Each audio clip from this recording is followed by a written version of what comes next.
많았어요. 상스러운 영화 토크 딴지 영진공.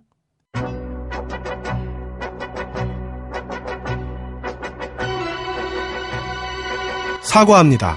딴지 영진공이 너무 점잖아졌었습니다. 블록버스터만 빨고 있었습니다. 대작만 찾아 헤매고 있었습니다. 이제 과거로 돌아가 흑수선을 까고 다찌마와리를 빨며 클레멘타인에 같이 울고 봄날은 간다에 이영의 빠굴 스키를 캐내며 라면 클리셰를 최초로 발굴했던 그 초심으로 돌아가겠습니다. 그래서 오늘 영진공이 준비한 내용은 숨겨진 명작 에로배우 살인사건 다시 보기입니다.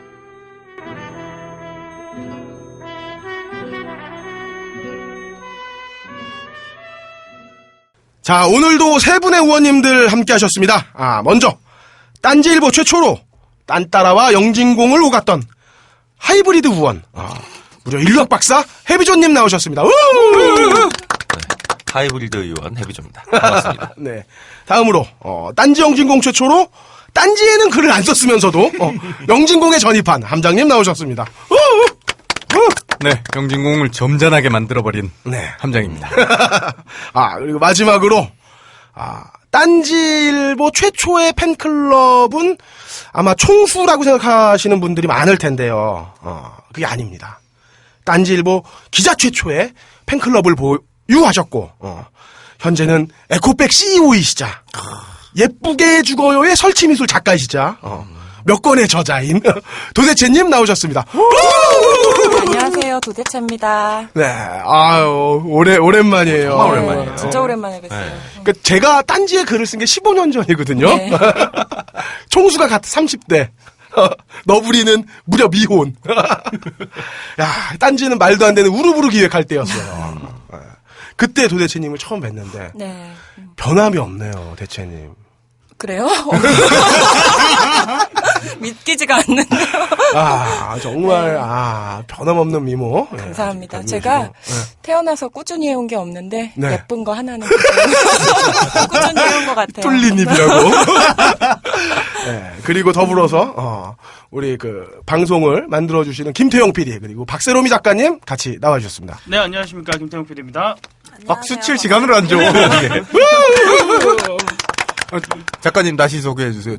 제 말 때문에 물렸어요. 다시. 네, 안녕하세요. 박세롬입니다. 예, 자, 시작하기에 앞서서 슬픈 소식이 하나 있네요. 그, 필립 세이무어 호프만 형님이 가셨습니다. 46밖에 안 되셨는데. 우리랑 나이 차도 그렇게 안 나는데. 코카인 좀 과하게 하셨나? 네. 약물 과다 복용으로 가셨죠? 끊었다고 했다가 이제 다시 하신 것 같은데. 사실, 이분 가시는 거 보면서, 로다주 형님이랑. 언제 또 할지 몰라. 이게 한번 하면 끊기가 너무 어렵다 그러더라고요. 어느 순간 봐요. 툭 온다고. 이분 제가 기억하는 건 옛날에 그 매그놀리아에서 간병인 역할 나왔을 때랑 트위스터에서 조연으로 잠깐 나오셨을 때 이때 기억나고. 트위스터에서는 정말 사이코인 줄 알았어요. 그리고 아저씨 약간 눈에 번뜩번뜩해. 희번뜩하죠. 사람이. 그리고 미션 임파서블 3에선가도 나오셨잖아요. 악역으로 나왔죠. 근데 저는 그건 기억이 안 나고 그냥 필름 보니까 나왔다고 그러더라고요. 아니 토끼발인가 네. 그게 계속 토끼발이 뭐야 하고 계속 나왔었잖아 그 양반이. 그래서 근데 얼굴이 잘 기억이 안 나가지고 거기서. 왜냐면 보통 때 풍채가 있게 나오는데 거기서는 좀 살을 빼고 나왔어요. 맥커핀으로 토끼발 쓸 때. 네, 그렇죠. 아직 창창한 나이인데 아쉽습니다. 그렇습니다. 고인의 명복을 빌고요. 지난주 똥 치우고 가겠습니다. 먼저 동공님 우리 칭찬해 주셨는데 아주 건설적이었어요. 그리고 동네 원숭이님의 와우 조합 설명 인상적이었습니다만 업다님 친인척 냄새가 좀 났고요. 게다가 저는 원래 퓨어 딜러라고요. 그렇죠. 그다음에 사막의 펭귄님이 원자력 발전소 장면은 총알탄 사나이 2에서 나오는 거라고 알려주셨습니다. 제가 헷갈렸습니다. 지적 감사하고요. 개점이 누나가 홍자매는 두 팀이라고 알려주셨어요. 누나 고마워. 배초이님은 섹스 코미디랑 라스 폰트리에 감독 영화 해달라고 하셨는데 고민 좀 해보겠습니다. 만약에 한국에서 개봉하면 저거는 특집 그렇죠. 한번 해볼만 할 것 같아요. 그렇죠. 그리고 남자의 로망님은 딴따라가 제일 재밌다고 하셨는데 해비주님한테 얼마 받으셨는지 궁금하고요. 아니, 공정하고 바른 선택을 하신 거죠, 그분이. 그렇습니다. 와이프인가요? 자, 저는 그런 거 하지 평안남도님의 않습니다. 환생경제 말씀 감사하고요. 그 썩다른 상당소님이라고 이분은 뭐 한 A4지 8장 분량으로 뭐 이렇게 열심히 작성해 주셨는지 그냥 아니, 황송합니다. 뭐, 예. 그 평론가 같아, 무슨. 그래요. 예. 저희 그렇게 장문의 글을 받을 자격이 있는지 모르겠습니다. 아, 근데 다 못 읽었어요, 길어서. 예. 아, 저는 뭐 꼼꼼하게 다 읽어봤는데, 예. 뭐 되게 주옥 같은 말씀들 감사하고 껄림 회사가 좀 힘들어요. 예. 반영을 할 수 있을지는 예, 저희가 무직자가 되면 한번 도전해 보도록 하겠습니다. 아, 근데 끝에, 난 쭉 내리다 맨 끝에, 진행자들에게 해줄 얘기가 있다고. 예. 저 무서워가지고 메일 주소 못 쓰겠어. 저도 무서워. 그냥 방송별 게시판에 남겨주시면 저희가 참고하겠습니다. 그리고 마마키님이 그 터네이셔스 D에서 마귀 역할은 디오가 아니라 네. 데이브 그롤이라고 정정해 주셨어요. 그렇더라고요. 예. 아무튼 해비조님은 입만 열면 거짓말입니다. 개뻥쟁이고요. 예, 그리고 사돈 낱말하지 마세요. 자, 그 밖에도 다른 팟캐스트 게시판에 수많은 댓글 감사합니다. 이번 주 후비스트가 선물하는 롯데 시네마 영화관권 2매는 영화표에 눈이 먼 딴따라님께 드리도록 하겠습니다. 아, 이 대화명이 좀 마음에 안 들어요. 아우, 좋은데요. 지난주에 뭐 탄타라라고 했다가 자기 딴따라다 이렇게 말씀하셨고 훌륭한 분입니다. 주소까지 적어 보내주셔가지고 뭐 우리는 뭐 받고자 하는 사람은 뭐 그렇게 그럼요. 적극적으로 나오면 됩니다. 대체로 갈구하면 우린 그냥 주니까요. 그럼요. 메일 주소를 다시 한번 게시판에 남겨주시면 저희가 그쪽으로 보내드릴게요. 요즘은 뭐 옛날처럼 이렇게 뭐 편지를 보내고 이런 시대가 아닙니다. 엽서 보내고 이런 시절이 아르헨티나랑 아니라서. 달라 우리가. 우리 메일로 보통 보냅니다. 요즘 또 도로명 주소 때문에 힘들어요. 그래요. 그리고 너츠 커피. 연장했어요. 사장님 감사합니다. 감사합니다. 역시 손편지가 좋아. 정성이 그러니까. 그만한 정성이 없어. 그리고 이 구매해 주신 분들 역시 구매가 있었으니까 그럼요. 연장이 된 거죠. 모두 구매해 주신 분들 모두 행운이 가득하셔가지고 로또 1등 당첨된 게 좀 시큰둥해질 정도로 복 많이 받으시길 바랍니다. 너츠 커피 이렇게 착 드립을 해보면 네. 정말 화산 폭발하듯이 네. 올라와요. 그쵸, 원두가 훅 올라오죠. 올라오는. 네. 복도 그렇게 받으시기 바랍니다. 그리고 너츠 커피가 자기가 자꾸 캠핑장만 들고 와서 마시니까 우리 마누라가 삐졌습니다. 자기는 왜 안 주냐면서 여러분 좋은 건 아내에게 주시기 바랍니다. 안 그럼 저처럼 맞습니다. 그러니까 우리 드실 때는 꼭 아내랑 같이 드시기 바라고요. 그리고 사실 이 커피가 진짜 좋은 거는 이렇게 추운 날 출근할 때 차 옆에 딱 하나 두면 완전 든든하거든요 이게. 그리고 차로 출퇴근하신다는 얘기죠. 네, 그러니까. 근데 저같이 이제 아침밥 못 얻어먹고 사는 사람들은 진짜 그만한 아침밥이 없어. 마누라보다 커피가 더 좋다. 이런 얘기. 그리고 우리가 또 담배 많이 피잖아요. 저는. 그러니까 이 탈취제로 쓰기엔 또 최고예요. 너치 커피. 원두가. 뭐 여러모로 참 좋은 너츠 커피. 찌꺼기는 탈취제로 쓰시고요. 네네. 이런 전차로 딴지 영진공은 영혼을 태워 로스팅한 우주 정복급 원두 너치 커피와 함께합니다. 커피 한잔 하실래요? 이제 여러분도 세계 각지에서 생산되는 커피를 정말 저렴한 가격에 맛보실 수 있습니다. 딴지마켓 기획상품 프리미엄 너치 커피. 매달 대륙별 커피 3종이 여러분께 배송됩니다. 자세한 내용은 딴지마켓에서 확인하시기 바랍니다. 놀라지 마세요. 홈페이지에 표시된 가격은 오타가 아니에요.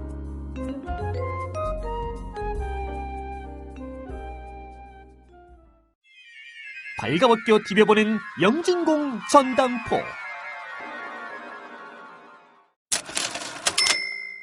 자, 전당포 시간입니다. 우리가 원래 딴지 영진공의 기사가 사실 우리가 뭐 주류를 따라가진 않았잖아요. 그렇죠. 원래 이런 주제로 사실 했어야 돼. 근데 육현의 사무라이 이런 거 말고라고. 그동안 너무 점잖게 했어. 그래서 오늘 그 딴지 영진공의 정말 보석 같은 그리고 뭐 거의 뭐 양대 미녀라고 할 수 있죠. 노바리님과 양대미 거의 1, 2위 다투죠 영진공 내에서. 그렇죠. 도대체님 모시고 오늘 첫 번째 순서 한번 진행해 보겠습니다. 도대체님, 네. 오늘 소개할 내용이 뭐죠? 에로 배우 살인 사건이라는 TV 영화예요. 네, 죽이는데. 제목이 아주 제목이 멋지죠. 네. 근데 어디서 이거 했어요? 이게 처음 들어본 영화야. 저도 우연히 발견을 했는데 2008년에 OCN에서 이제 제작한 2부작 TV 영화예요. 아, TV 영화군요. 네네. 사실 저도 이제 이런 영화가 있는지 모르고 있다가 지난 신정 연휴 때 휴일에 잠이 안 와서 제가 집에서 이제 케이블 채널을 이리저리 돌리고 있었거든요. 네. 근데 신정도 연휴였어요, 그때? 죄송해요. 연휴는 아니고 휴일이었는데 그냥 제가 알아서 연달아서 쉬었었어요. 그래서 달라요. 자체 연휴. 네. 이렇게 밤에 잠이 안 와서 TV를 막 여기저기 채널을 돌리다가 사실은 처음에 에로배우 살인사건 이런 이제 뭐 다음 방영할 이렇게 프로그램명을 보고 안 보려고 했었어요. 뭐 이렇게 평범한 그냥 에로 영화겠지 뭐 이러고 보지 않고 다른 데를 계속 돌렸는데 근데 이렇게 뭐 채널 계속 돌리다 보니까 다른 데도 딱히 볼 게 없더라고요. 그래서 이제 다시 돌아왔는데 하고 있는 거를 보기 시작하니까 막상 보니까 되게 재밌더라고요. 그래서 아무튼 그래서 그 처음에 한 15분 정도는 제가 제대로 못 봐서 그 부분은 소개를 오늘 못 해드려요. 네, 어쩔 수가 없어요. 이거 처음에 뭐 아쉽긴 하지만 다시 볼 방법이 별로 못 찾아요. 그렇죠. 네, 근데 그 후가 워낙 재밌으니까. 우린 승전결만 보고도 우리 그럴 수 있어요. 영화 다 볼 필요 있나요? 네. 제가 그래서 한번 오늘 이게 제가 막상 봤더니 되게 잘 만들어진 TV 영화인데 뭐 보고 나서 검색을 해봐도 별로 내용도 나오는 게 없고요. 검색 결과가. 그래서 이렇게 별다른 주목을 받지 못하고 사라질 영화는 아닌데 그게 너무 안타까워서 오늘 소개를 하려고 나왔습니다. 아니 저는 딱 여기 주연 배우의 윤기원이라는 네. 걸 보면서 난 그냥 꽂혔어. 심지어 주연이야? 나는 사실 윤기원 씨가 우리나라 최고의 씬스틸러가 될 줄 알았는데요. 참 아쉬운 배우죠. 윤기원 씨가 여기서도 굉장한 활약을 하세요. 아직도 기억나는 게 그 순풍산부인과에서 윤기원이 그쵸. 매번 바꿔서 나오잖아요. 그렇죠. 캐릭터를. 맞아요. 근데 미술 선생으로 나와가지고 미다리한테 똥광 그리게 하고, 그러더니 한 번은 점쟁이로 나와가지고 이태란한테 자기가 사실 이 점쟁이계에 있지만 뭐 청년 사업가니 젊은 CEO냐면서 돈 잘 번다고 막 그 유혹하던 장면 잊을 수가 없습니다. 훌륭한 분이죠. 참고로 윤기원이 어디에 나왔는지 이름만 듣고 모르시는 분들이 있을까봐 TV 방자전에서 변학도로 나왔었고요. 드라마 추노에서 사기꾼 역할로 나왔는데 추노에서 그렇죠. 사기꾼 이름을 거꾸로 해서 원기훈으로 나왔어요. 자, 진행해 주시죠, 계속. 예. 그래서 제가 이제 소개를 해드리면은 이 영화 배경이 이제 스크린 커터 폐지 후에 한국 영화계가 쫄딱 망한 상태에서 시작을 해요. 그래서 이제 가정을 한 거죠. 그래서 한국 영화가 완전히 망했고 이제 쏟아지는 할리우드 영화 때문에 영화 산업이 전부 다 몰락해서 스태프들은 전부 일자리를 잃고 그래서 그 이제 침통한 시기에 갑자기 그동안은 변두리 B급 영화 취급을 받았던 에로 영화가 그 틈을 타서 급성장을 하게 되는 거예요. 그래서 이제 정부가 한국 영화계를 살려야겠다라는 생각으로 정부 차원에서 거액의 제작비를 지원하는 프로젝트를 이제 마사오님의 마련을 하게 꿈이 됩니다. 여기 있네요. 이게 뭐냐면 에로 영화를 하나 이제 거액의 제작비를 지원을 해서 전 세계 동시 개봉을 이제 준비를 하는 거예요. 영화 제목은 이제 마이 퍼스트 레이드라는 영화인데 그래서 이제 뭐 난리가 난 거예요, 에로 영화계가. 왜냐면 전 세계 동시 개봉이니까 주연이 아니라 뭐 조연으로 출연해도 대박이잖아요. 네, 그렇죠. 그래서 이제 그런 가운데에서 에로 배우를 양성하는 필 아카데미라는 그런 에로 배우 양성학원이 느낌 충만하니까. 그런 영화입니다. 근데 이 학원이 어떤 데냐면요. 그 말 그대로 연기 학원이에요. 에로 배우 연기를 가르치는 학원이죠. 근데 뭐 커리큘럼이 아주 잘 짜여져 있어요. 그래서 제가 보니까 예를 들면은 교성과 오르가즘이라는 수업이 있어요. 그래서 그 수업 이제 교실이 나오는데 칠판에 적혀 있는 게 이런 거예요. 1. 교성의 중요성. 2. 필수 교성. 3. 환희에 도달하는 법. 뭐 이런 게 있고 이제 앞에는 여자 강사가 있고 학생들을 다 칠판을 보고 앉아서 교성을 지르는 연습을 합니다. 아주 뭐 난리가 나요. 그러니까 그 다 같이 그 지르고 있다고 생각해 보세요. 근데 저는 이거 실제로 본 적이 있어요. 그 예전에 그 돌코 녹음실이라고 있어요. 그, 네. 예, 돌코 녹음실에 예전에 부스가 이제 벌집처럼 따다다다닥 이렇게 붙어 있는데, 2000년대 초반만 하더라도 이제 거기 이제 그 믹싱 작업하러 딱 들어가면은 그 중에 부스의 한 반 정도는 다 그 UFO나 이런 데서 호시 녹음 하잖아요. 그렇죠. 그 신음 소리 따고 있는 거야. 거기서 전속 전의 성우들 내가 많이 봤죠. 그래서 거기 가면 뭐 가관도 아니에요. 하고 있고. 그렇죠. 근데 이게 또 그것도 그냥 막 하면 안 되는 거더라고요. 그쵸. 그 그렇겠죠. 강사가 막 이제 혼을 내요. 학생들한테 자고로 교성이란 진실된 마음과 그리고 강렬한 메시지가 들어가 있어야 된다. 그러면은 이제 막 마사오님의 꾸짖으면 완성이야. 이렇게 막 꾸짖어요. 그러면 또 학생들은 다 고개를 푹 숙이면서 반성을 합니다. 그래서 우리 다시 한번 해볼까? 이러면서 다 이렇게 이제 내지르고요. 그리고 이제 이러다 보니까 이제 아카데미 시설도 굉장히 훌륭해요. 그래서 뭐 샤워씬 같은 거를 연기 연습을 하기 위한 스튜디오가 따로 있어요. 신별 스튜디오가 네, 나. 진짜 물이 나오는 샤워 부스가 마련이 돼 있고 학원 시설 좋네요. 굉장하게 이렇게 안에 되게 호화로운 인테리어가 돼 있고요. 왠지 필 아카데미의 원장님은 진도의 선생님이에요.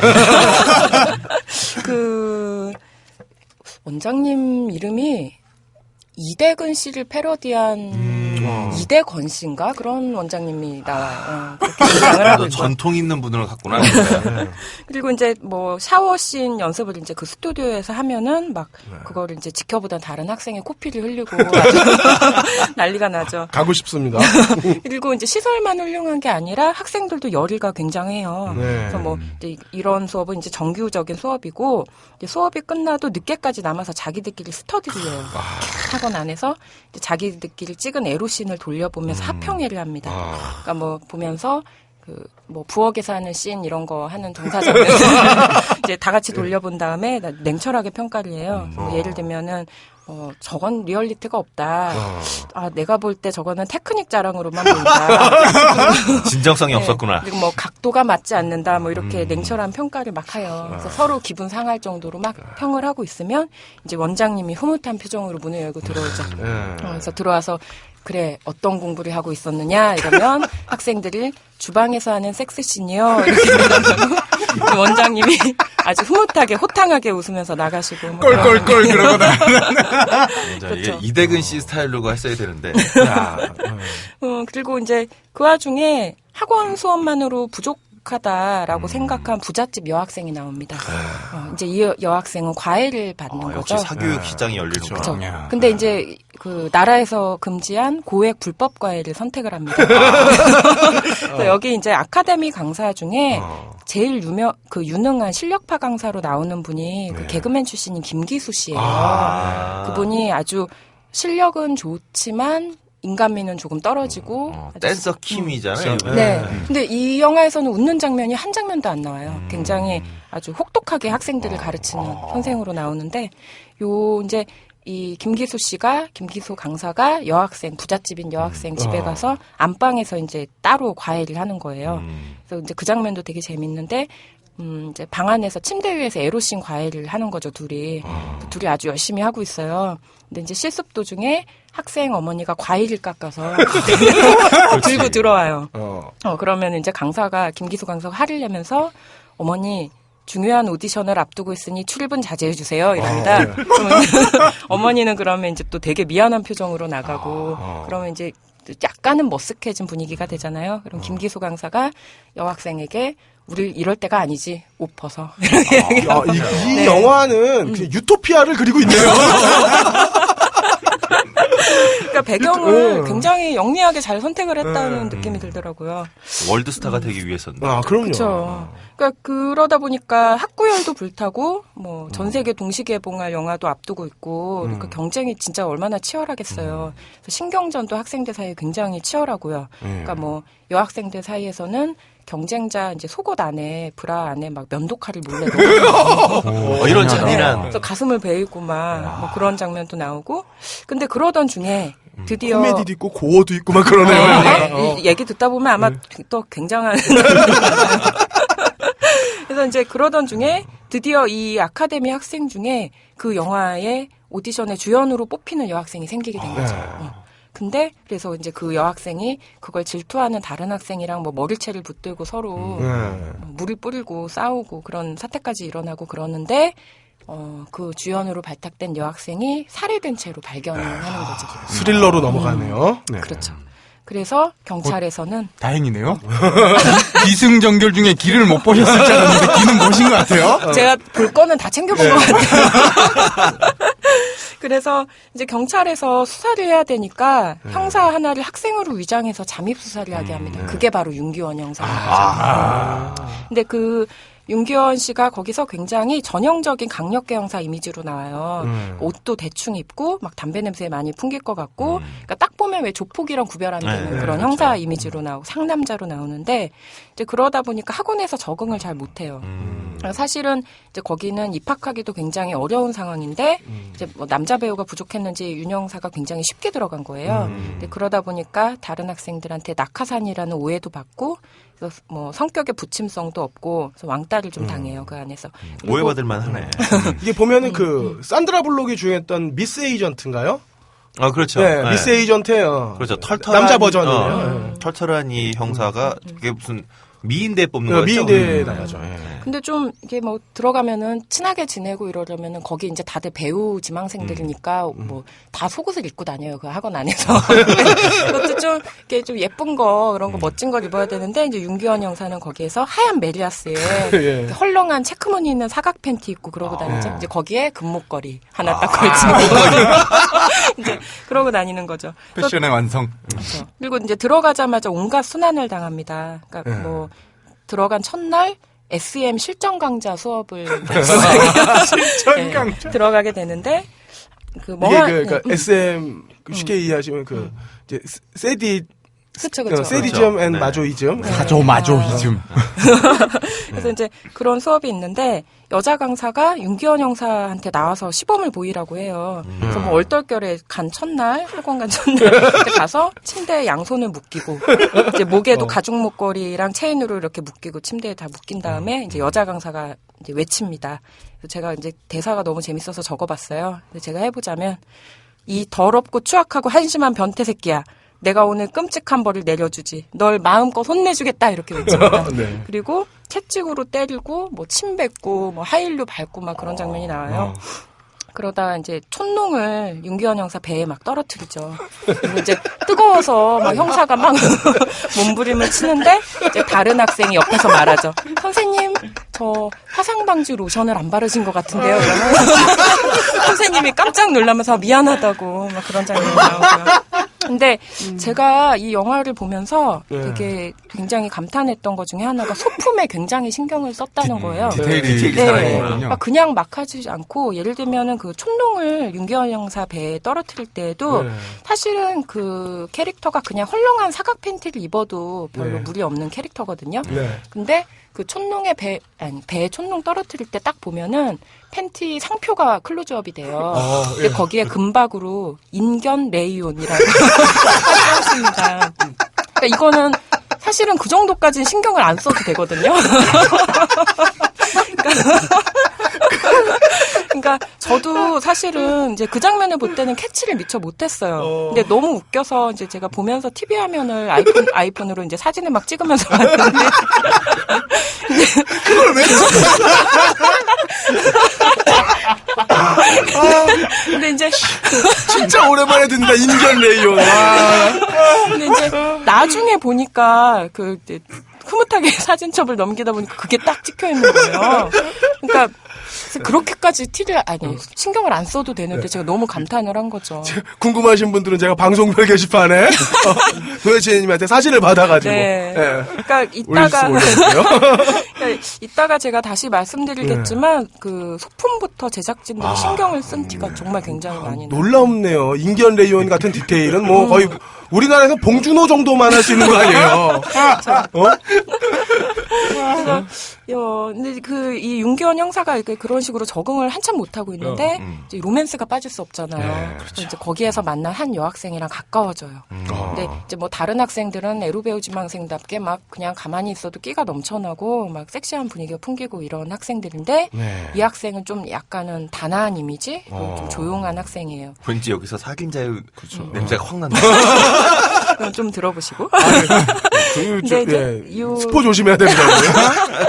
근데 이제 이 학생이 사실은 예전에 한때 조금 나름 인기 배우였다가 한국 영화계가 망하면서 일자리를 잃은 처지인 거예요. 그래서 이제 에로 배우로서 다시 시작해 보려고 이제 아카데미에 다니고 있는데 조금 빛을 발하지 못하고 있는 거죠. 이제 이 아가씨는 그 에로 배우 타입은 아닌 건데 노력을 하고 있지만 잘 하지는 못하고 하지만 마음은 따뜻한 뭐 그런 여자로 나와서 이제 윤기원 형사랑 조금 이렇게 로맨스를 키워가는 걸로 나와요. 근데 이제 어느 날 윤 형사가 이제 그 아가씨랑 조를 이뤄서 실기 시험을 보게 됩니다. 보게 되는데 이제 윤기원 형사는 익숙하지가 않으니까 좀 막 많이 버벅거리고 뭐 시험 바로 코앞인데 화장실 다녀오고 이러다가 결국은 자기 때문에 그 여학생이 같이 애플을 받게 돼요. 그러니까 피해를 주고 낙담하는 거를 보고 윤기원 형사가 연기에 욕심을 내기 시작합니다. 왜냐하면 사랑을 위해. 내가 흠모하는 그녀가 나 때문에 애플을 받은 상황이니까 열심히 해야겠다 이렇게 생각을 해서 그때부터 정말 열심히 하는 장면이 나와요. 그러니까 뭐 나 윤기현이 열심히 하는 표정. 예. 이게 뭐 종합 선물 세트네요.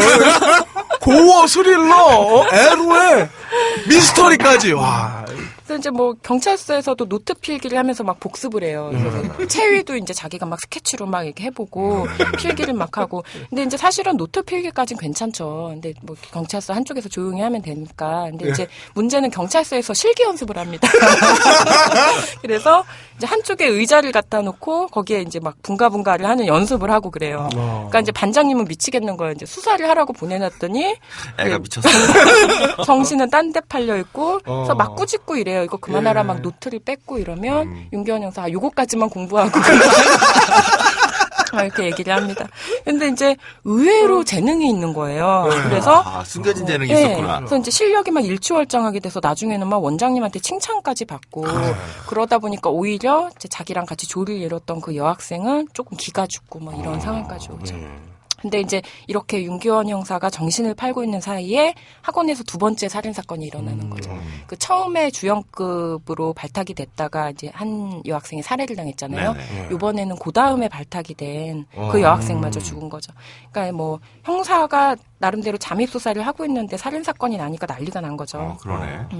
근데 이제 그 살인사건 현장을 수사하는 장면도 되게 웃깁니다. 이제 뭐, 그 시체가 있고 옆에 이제 과학수사대들이 막 와요. 그래서 현장의 시체 옆에 있는 증거물들을 막 조사를 하는데 너무 잘하는 거죠. 그러니까 예를 들면 딱 보자마자 이렇게 핀셋으로 증거물을 딱 집으면서 아니, 이건 제갈이잖아. 뭐 이런 거라든지. 그리고 뭐, 아니, 이건 중세 십자군 전쟁에서 쓰이던 정조대 아닌가? 그걸 보고 너 어떻게 알아? 성문화 박사야? 너무 잘하는 거지 이러면서 너무 끔찍하고 막 이런 게 자기들끼리 그런 장면이 나와요. 근데 뭐 이렇게 해서 뭐 학원 관계자들을 이 사람 저 사람 이제 수사를 진행을 합니다. 근데 제가 또 감탄을 한 게 수사 장면도 지루하지가 않은 거예요. 그러니까 뭐 학생을 막 이제 신문을 하죠. 그 시간에 어디 있었냐. 그랬더니 아 나는 그 시간에 카스엑 스터디를 하고 있었다. 이렇게 얘기를 합니다. 그래서 형사가 주위에 다른 사람은 없었냐 물으면은 학생이 이제 화를 내죠. 아니 이 아저씨가 차에서 둘이 카스엑 공부를 하는데 옆에 있긴 누가 있어요? 이러고 막 화를 내고. 그리고 뭐 어떤 학생은 아 나는 그 시간에 극장에서 영화를 보고 있었다. 그래서 무슨 영화를 봤냐 하면은 영화 제목이 올 누드보이입니다. 네. 그러니까 제가 아까 뭐 계속 제작진이 신경을 되게 많이 쓴 영화다 얘기한 게 여기에서도 보이는 거예요. 왜냐하면 그냥 올 누드보이다. 그걸 받고 이거 줄거리는 이런 영화입니다라고 하면 되는데 그 장면을 영화 장면을 또 영화 속의 영화로 해서 재현을 해서 다시 보여요. 액자식 구성. 그러니까 그 줄거리가 이제 한 사나이가 납치가 돼요.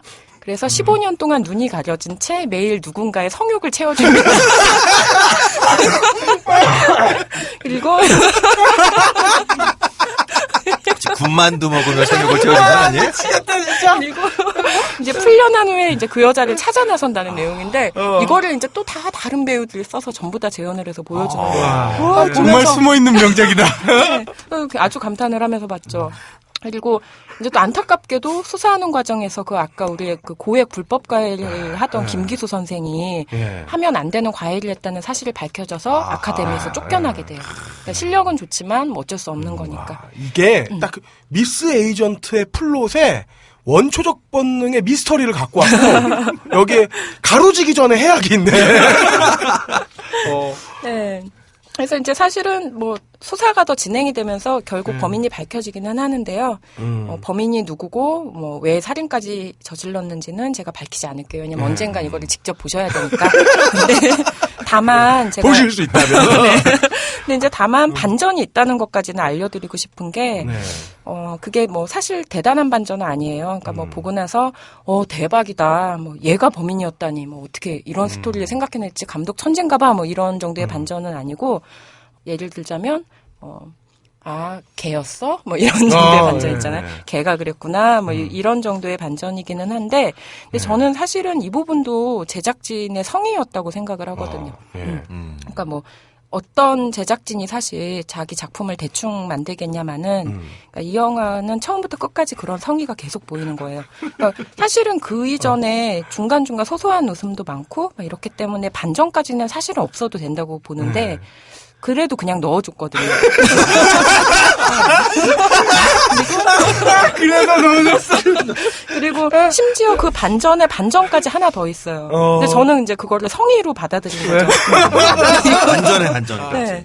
그리고 이제 그게 등장인물들 챙기는 거에서도 보여요. 그러니까 예를 들면은 아까 그 뭐 윤기원 형사 배에 촛농을 뿌린 그 SM 수업을 했던 여강사도 그냥 강사로만 나오는 게 아니라 그녀만의 애환을 보여줘요. 그러니까 그녀가 이제 뭐 아카데미에서는 학생들한테 뭐 교성을 가르치고 뭐 아주 유혹에는 도 같은 사람으로 보여요. 근데 집에 가면은 남편이 옆집 여자랑 안방에서 바람을 피우고 있고. 야, 이게 그 개개인의 저까지 다 넣은 그쵸. 거구나. 인생의 씁쓸함까지 다 얘기하고 있는 영화. 그리고 그 불법 가해를 하다가 잘린 김기수 선생 같은 경우도 그걸로 끝내지 않아요. 그러니까 뭐 잘렸다로 안 끝나고 그 후에 어떻게 살고 있는지 보여주거든요. 그러니까 등장인물을 챙기는 건데 김기수 강사가 뭘 하고 사냐면 이제 그 비록 프로 무대에서는 밀려났지만 주부교실로 갑니다. 그래서 이렇게 문화센터 같은 데서 주부들을 앉혀놓고 가르치는 거예요. 주부들이 쫙 앉아서 이제 연습을 해요. 여봉 힘드셨죠? 식사하세요? 막 이런 걸 가르치고 그러면 이제 김기수 강사가 그렇게 발음을 꼬는 게 다가 아니다. 복식 호흡을 해라. 이렇게 가르치고 이런 뭐 큰 깨달음을. 네. 그러니까 막 그래요. 그러니까 저는 그리고 이제 그 영화의 미덕이 또 하나가 뭐냐면 이렇게 이런 성의가 있는 것도 있지만 그 사실 에로 영화가 스토리보다는 벗는 게 우선이 되기가 쉽잖아요. 그렇죠. 그러니까 마사오님 같은 경우에는 벗는 게 우선이에요. 그러니까 뭐 야한 장면이 주가 되고 그 장면을 위해서 사건이 일어날 수가 있는 거잖아요. 그러니까 뭐 비유를 하자면 여배우가 옷을 벗어야 하니까 지구 온난화가 일어나는 그러니까 그런 식으로. 근데 이제 이 작품은 일단 무대를 에로 배우 양성학원이라는 곳으로 잡는 그 탁월한 선택을 했고요. 그러니까 그러다 보니까 학생들이 그 안에서 자연스럽게 속옷만 입고 돌아다니고 뭐 각종 배드신을 연습하는 게 억지가 아닌 거죠. 그리고 뭐 야한 장면들이 단 한 장면도 허투루 쓰인 게 없어요. 네. 그리고 심지어 뭐 조연들 외모까지 조금 신경을 쓰셨더라고요. 그래요. 그 아까 그 불법 중요한 거다. 그 불법 가해 받는 여학생 아버지는 나훈아 씨를 닮았어요. 그래서 딸을 연습하는 거 아주 흐뭇해하십니다. 그리고 뭐 보다 보면은 그러니까 제가 그 계속 보면서 느낀 거는 이제 뭐 스태프들이 회의하면서 낄낄거리고 막 그랬을 것 같더라고요.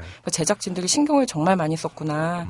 그리고 이게 나름 뭐 에로의 추리, 유머, 로맨스 뭐 골고루 잘 버무려진 작품인데 제가 이제 딱 보고 너무 인상 깊어서 뭐 구글링을 하고 이래도 검색 결과가 잘 안 나오더라고요. 그래서 너무 묻힌 것 같아서 제가 안타까워서 오늘 소개를 하려고 들고 나왔는데 지금 소개를 뭐 계속 했는데 너무 아쉽네요. 이거 실제로 보셔야 되는데. 그러게요. 아니 그러네요. 지금 얘기만 들어도 네. 너무 보고 싶어졌어요. 우리 청자 중에 OCN 관계자 여러분이나 편성 PD 분 있으면 꼭 한번 네. 다시 한번 꼭 네. 틀어주시고. 그리고 좀 인터넷으로도 볼 수 있는 기회를 주시면 좋겠어요. 그래요. 근데 이게 그럴 수도 있고. 전체 그 러닝 타임이 어떻게 돼요? 그 2부작 TV 영화고요. 그 한 1부작이 한 50분 정도 되는 것 같았어요. 야, 그럼 그러니까 2시간 100분 안에 이 수많은 스토리가 그렇죠. 꾹 들어차 있다는 거잖아요. 그러니까 이 한 세 가지 플롯이 짬뽕돼. 정말 그 영화가. 정말 알차다는 얘기지. 그리고 인견 레이어는 정말. 제가 그 장면을 TV로 사진으로 찍었으니까요. 게시판에 그쵸. 올려드리겠습니다. 혹시 감독은 누구죠? 윤여창 감독이라는 분이고요. 네네. 제가 찾아봤더니 2007년에 네 말을 믿으라는 거야라는 영화도 연출을 했고요. 예, 예. 근데 그것도 섹시 코미디더라고요. 네네. 그리고 이제 뭐 우리가 연애를 못하는 이유, 예. 그리고 작년에는 뭐 데드엔드, 윤희 뭐 이런 영화를 연출하셨더라고요. 그래서 사실은 아는 영화가 하나도 그러게요. 근데 사실은 저도 조금 그래서 약간 안타까운데 이쪽에 굉장히 그 재능과 아주 열정이 있는 분 같아서 다음 작품 한번 섹시 코미디 쪽으로 기대해 보고 싶어요. 사실 우리가 늘 그래요. 그 블록버스터, 대작 이런 것들은 사실 우리가 아니어도 누구나 주목을 해주잖아요. 그렇죠.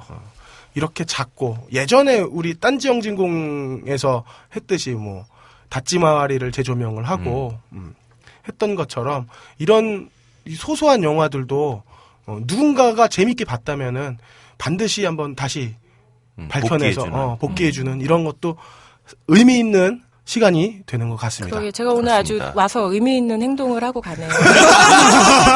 뿌듯합니다. 15년 만에. 네. 이때까지 귀한 시간 내주셔가지고 네. 이렇게 말씀 나눠주신 우리 딴지일보 15년 차 도대체님께 큰 박수 한번 보내드리면서 마무리하죠.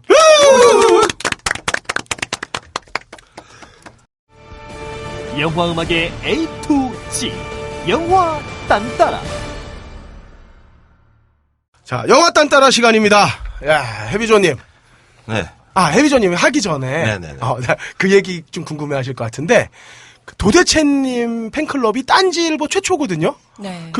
그게 어떻게 되는지 좀 설명 좀 해주시죠. 못 믿는 분 계실 것 같아가지고. 제 그 팬클럽 회원이 400명쯤 됐었어요. 네, 많았어요. 저도 가입했어요. 다음에 그 중에 그 얘기를 하나네요. 들으니까 갑자기 팬클럽에 대한 신뢰가 확 사라져. 근데 이제 사실은 그때쯤에 딴지에서 그 티셔츠를 만들어서 판 적이 있어요. 네. 근데 이제 그 티셔츠 모델로 저희 딴지일보에 굉장한 미모의 여자 디자이너 분이 계셨어요. 그분이 모델을 하셨는데 네. 이제 독자들에게 사실 디자이너는 노출이 안 되잖아요. 네. 그러니까 독자분들이 오해를 하신 거예요. 젊은 여자다, 도대체다 이렇게 오해를 하셔서 팬클럽이 갑자기 생겼는데 팬클럽 이름은 도결죽이었어요. 네. 도대체 결혼하면 죽자. 그래서 이제 딱 팬클럽이 생겼다 막 이래서 너무 기뻐서 들어갔더니 대문에는 그 디자이너분의 사진이 걸려 있고 그래서 조금 막 그렇긴 했지만 그래서 얘기는 했죠. 이건 내가 아니다. 네. 얘기했는데 사람들이 그래도 이왕 뭐 모인 김에 이러고 왁자지껄 자기들끼리 뭐 글을 쓰고 뭐 도대체님 결혼하지 말라 뭐 이러고 난리가 났었더라고요. 아직까지 그래서 그 저주가 15년째. 보고 그래서 그랬군요. 그래서 이제 그걸 보고서 어쨌든 나도 그럼 내 사진을 올려 있는 게 성이다. 그런 생각이 들어서 정말 잘 나온 사진을 2개를 올렸어요. 제가 정말 얼짱 각도로 찍어서 뽀샵을 한 정말 잘 나온 거를 딱 올리고 이제 다음 날 그게 이제 우리가 보통 이제 비극의 서막이라고 하죠. 그래서 이제 되게 잘 나온 거라고 올리고 다음 날 이제 그 댓글을 보려고 제가 네. 두근두근하면서 딱 들어갔더니 2명이 탈퇴를 했어요. 그런데 사실은 그게 아직까지 그래요. 네. 그러니까 뭐 지금은 팬클럽이 거의 뭐 흐지부지 상태인데 제가 요새 트위터를 하고 있는데 네. 트위터에 제가 셀카를 찍어서 올린 날은 어김없이 팔로워들이 많이 떨어져요. 정말 부수수 그 정말 지금 무슨 일종의 법칙처럼 네. 제가 셀카를 올린 날은 많이 떨어지는데 그게 하도 규칙처럼 이렇게 되다 보니까 기분이 나쁜 게 아니라 재밌게까지 한 거예요. 그래서 저도 즐기면서 이제 셀카를 올리고 이번에 몇 분이 네. 언팔을 했구나 아니, 이러면서 즐기고 있죠. 대체님이 그래서 한 근 10년을 그 네. 할매 귀신 가면 쓰고 다녔잖아요. 네. 제가 이제 얼굴 공개하면 뭐 블로그 이런 데 안 오실 것 같아서 가면을 한참 쓰고 다녔어요. 한참 쓰고 다녔죠. 네. 그 침 냄새 좀 났을 겁니다. 그거 오늘 드셔가지고. 말도 있지 않았어요? 네. 아니요, 말이 아니라 말이 할머니. 할머니였나? 그 미모의 도대체님입니다. 자, 그 생각 났어. 청자분 중에 도결죽 분은 한번 인증 남겨주시고요. 게시판에. 그리고 티셔츠를 내가 그냥 딴지 갔다가 원고료 안 주잖아요. 네. 그래서 몇 개씩 챙겨오고 갑자기. 맞아. 저 아직 고려 한 200만 원 받을 거 있어요. 자, 딴따라 진행해 주시죠. 네, 오늘 그 영화 제목이 뭐였냐, 그거? 에로 배우 살인사건. 뭐 에로라서 저도 그 스릴러와 에로가 함께 섞여 있는 원초적 본능을 오늘 좀 준비해봤습니다. 네. 그러고 보니까 폴 버호벤 감독 우리가 빠 같아요. 예. 계속 로보캅에 이어서. 그러네요. 그 폴 버호벤 감독이 이제 로보캅으로 미국서 이제 안착을 했고 네. 토탈 리콜로는 대박을 다시 치시고 그 다음에 이제 92년에 만들었던 영화가 원초적 본능이죠. 이거 발음이 어려워. 베이직 인스틱트. 네, 원초적 본능으로 하려고. 예. 네. 이제 이 원초적 본능에는 그 sharon 스톤 야, 씨. 네. sharon 느낌이 시대의 섹스 심벌이 되셨죠, 이분이? 아, 그럼요. 최고였죠. 네. 네. 이게 저는 이제 고등학교 때인데 우리 학교가 그 야구 결승전에 진출했어요. 네. 동대문 야구장으로 이제 온 학교가 응원을 갔는데 5회까지 됐을 때 우리가 9대 몇으로 이기고 있었어. 그래서 다들 이제 도망을 간 거죠. 다 도망가서 그때 우리가 동대문 야구장 근처에 극장 가서 다 이제 낮 시간에 고등학생이 올 리가 없잖아요. 그리고 우리 학교는 교복도 없고 이래서 네. 자연스럽게 원초적 본능을 보고 다음날 왔는데 아침부터 선생이 다 이름을 부르는 거예요. 그래서 무슨 일 같지 우리가 9대 2로 이기고 있다가 11대 9로 졌더라고요. 근데 끝나고 나서 이제 9회 말에 우리가 역전을 당했는데 그때 애들 다 이긴 줄 알고 다 도망간 거예요. 아, 불렀구나. 네, 그래서 이제 선생이 열받은 거지. 그래서 각 반별로 누구 도망갔냐고. 그래서 맞았던 기억이 나요. 그래서 샤론 스톤 누님의 그 다리 꼬는 장면 한번 보려고 그랬다가 다음날 아침부터 뒤지게 맞았던 그 그게 생각이 나네요. 되게 슬펐던 게 그나마 그게 블러 처리가 됐어요. 그래서 맞아요. 왜 안 보여주나. 아니, 필름에다 그 작업을 해서 네. 들었다는 얘기요? 네. 그래서 근데 사실 나쁘다. 그거 하나 나중에 보러 보면 갔는데. 네. 나중에 보면 보이지도 않아 그거. 그러니까. 하여튼 웃기는. 근데 사실 그게 좀 돼 있었기 때문에 더 흥분했을 수도 있어요. 그럴 수 있죠. 예. 어쨌든 이 원초적 본능이라고 하는 이 영화는 좀 전에 얘기했던 다리 꼬는 씬부터 시작해서 그러니까 원초적 본능은 안 봤어도 다리 꼬고 있는 씬은 뭐 광고를 통해서건 코미디를 통해서건 수없이 많이 그 접해 보셨을 그런 영화입니다. 뭐 그리고 주유 광고에서는 강한 걸로 넣어주세요라고 광고까지 나왔죠. 그렇죠. 샤론 스톤이 실제로 그 광고 예, 모델을 모델로 했잖아요. 나왔죠. 네네. 네. 더빙은 한국 사람이 했겠지만. 그렇죠. 어쨌든 폴 버벤 감독의 경력에서 뭐 한 그 획을 그었다라고 이제 원초적 본능 얘기할 수 있을 것 같은데요. 이 원초적 본능의 음악은 제리 골드 스미스라고 하는 뭐 1929년생이시니까 완전 옹이시네요. 옹. 아니 지금 돌아가셨어요. 지금 돌아가셨는데 당시에도 옹일 것 같은데. 네, 당시에도 이미 이제 70대가 다 된 그런 나이에 이제 아이고. 작업을 하신 거죠. 이야. 이분은 뭐 이분 자체가 우선 그 미국 영화계의 전설이에요. 공로상 받으셨을 것 같은 그런 느낌? 뭐 공로상은 받았는지 모르겠는데 평생 150편이 넘는 영화 음악을 하셨고 이야. 2004년에 이제 암으로 돌아가셨는데 2003년까지도 그 작업을 하셨던 그런 이제 프로시고 이분이 그 기록 가지고 계세요. 아카데미 영화음악 부문에 네. 18번 후보로 올라가셨던 와. 그다음에 골든글러브 상에 9번, 에미상에 7번, 그래미상에 6번. 뭐 엄청 많이 올랐는데 되게 재밌는 건 아카데미에 18번 올라가서 상은 딱 한 번 받았다는 거. 그런 분들이 있어요. 그런 나는. 그러니까 이분은 뭐 그 76년에 오맨으로다가 또 우리 그럴 걸림 특히 좋아하시는 아유, 쌍. 오맨으로 OST를 받았어요. 그리고 오맨으로 그때 아마 그 저것도 같이 받으셨을 거예요. 오맨의 주제가도 이분이 이제 같이 해서 그래서 76년에 이제 그때도 벌써 아카데미 한 10번째쯤 후보가 돼서 드디어 받은 거였는데 그래서 이제 본인도 어디 인터뷰에서 뭐 내가 이제 시작되는 것 같다. 그게 마지막이었어요. 처음이자 마지막. 네. 어디 인터뷰 보니까 이분이 그 이후에 했던 작업 중에 가장 스스로 작업을 하면서 이거는 아카데미에서 나 줄 거야라고 믿었던 작품이 바로 원초적 본능이었다라고 그러더라고요. 영화도 정말 잘 나왔었죠. 네, 영화도 잘 나왔고 음악도 굉장히 좋아요. 그 뭐 잠깐 얘기한 김에 그 제리 골드 스미스의 작업이 뭐가 있었나 한번 조금 소개를 해드리면 좀 전에 말씀드렸던 그 오맨이 있고 네. 그다음에 프로이드라고 하는 영화 혹시 기억하시나요? 아니요. 네, 흑백 영화인데 예. 저는 어렸을 때 저희 집안에 심리학 하시는 분이 계신데 집안에 그 부모 말고 뭐 그런 분도 네, 계세요? 고모가 고모. 심리학자신데 정말 난 옛날에서 학자는 다 그렇게 살아야 되는 줄 알았어요. 고모네 집에는 TV도 없고 오디오도 없고 책만 있었어. 근데 어느 날 이제 어서 얘기를 들은 거야. 프로이드라고 하는 영화를 TV에서 해준다. 꼭 녹화를 해달라. 네. 내가 그 녹화를 해주면 그 테이프를 받아서 학교 가서 보겠다. 네. 그래서 녹화하느라고 제가 봤던 기억이 나요. 되게 재미없는 영화인데 뭐 어쨌든 어디 EBS에서 해줬나봐요? 아니 KBS 뭐 명화극장 같은 데서 해줬는데 시청률 엄청 안 나왔을 거야. 하여튼 재미 더럽게 없어요. 네. 네, 어쨌든 근데 뭐 제가 이제 그 나름 학자가 돼 보니까 그렇게 네. 안 살아도 다 공부할 수 있는데 이렇게 이렇게 뭐 아, 학자세요? 정말. 아니, 사실 진짜 믿기지가 않죠, 박사라는 게. 그죠? 어디 강의를 나간다는 게. 근데 나는 믿어. 내가 거기 특강을 해줬으니까. 근데 사실 거기 있는 학생들도 그래요, 좀. 네. 되게 겁에 질린 눈빛이었어, 학생들이.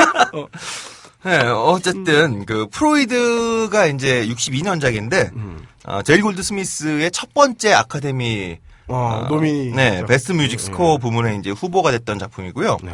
뭐 그 밖엔 유명한 작품으로 혹성 탈출. 68년작이니까 네. 오리지널이죠. 네. 네. 화석이셨구나. 그럼요.